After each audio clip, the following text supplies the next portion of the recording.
Ron and I were born as brothers. Pretzel came along as a little angel, and Weiland just appeared. I think you have to have an ego to some extent to be able to get up in front of 20,000 people every night and fool yourself that you're going to entertain them.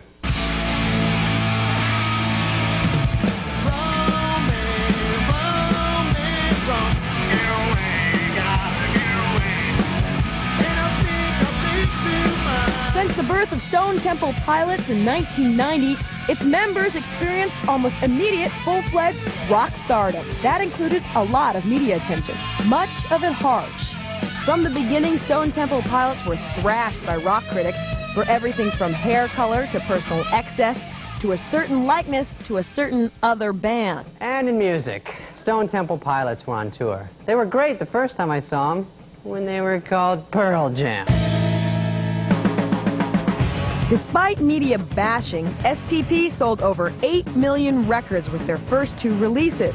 The contrast between what the press deemed cool and what people wanted to hear was illustrated by the 1994 Rolling Stone Readers Poll. Critics voted Stone Temple Pilots the worst band of the year, while readers gave them Best New Band honors. Of course it bummed us out, but I think we just eventually just took an attitude like, we're just going to make music and do what we do. After spending his formative years just outside of Cleveland, Weiland ditched small-town life for the thriving punk scene of Southern California. Meanwhile, in Point Pleasant, New Jersey, the DeLeo brothers were bored with the music scene there, and each made a separate journey to the West Coast. Weiland and I met at a concert in Long Beach, California, and found out actually we were kind of seeing the same girl. There was a band playing one night. Eric was the loudest out of the band, and we just heard drums, and we said we got to have that guy. And we just couldn't find a guitar player to complete the project, and I always had my bro on my mind. Well, the way I tell it, they were dead till I got there, you know.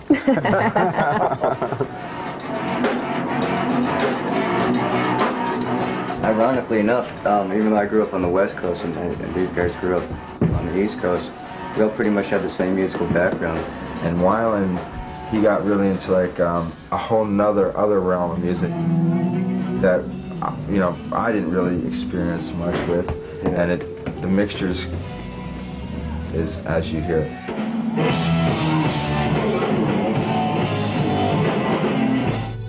Mighty Joe Young, as they first called themselves, spent most of their time hustling gigs around their home base of San Diego before venturing up north to play LA's rock landmark, the Whiskey.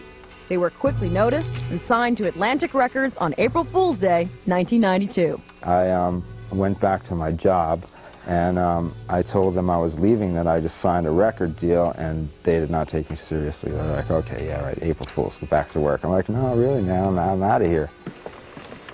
You ready there, Fellini? Let's go. I am smelling like the roses somebody gave me, 'cause I'm dead. Only a few weeks before the release of its major label debut, Mighty Joe Young, the band, were informed that a blues singer in Chicago named Mighty Joe Young owned the rights to the name. It was just the worst. It was the worst. We went to the library, we looked at everything. Scott and I were sitting around, we were just talking about stickers when we were kids, like on our banana seat bicycles and skateboards. We were just talking how cool the SCP sticker was. And he was like, we should do something with those initials. And I just blurted out, Stereo Temple Pirates. And we called Robert, all excited. And Robert goes, I don't think I'm so into pirates. And he goes, what do you think of pilots? We're like, yeah, that's cool. And we called Steve, our manager. He's like, well, what do you think of Stone? And it just came out, Stone Temple Pilots. We kind of went with it.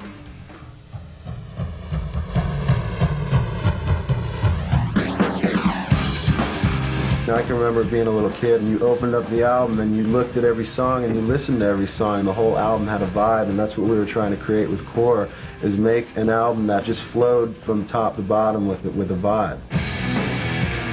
Core began creeping up the charts with its first single, Sex Type Thing, which secured heavy radio play and accusations of glorifying date rape. It was just something really simple.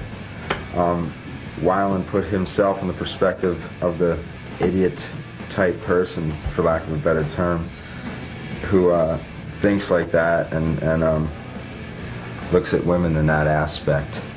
And you know the lyrics.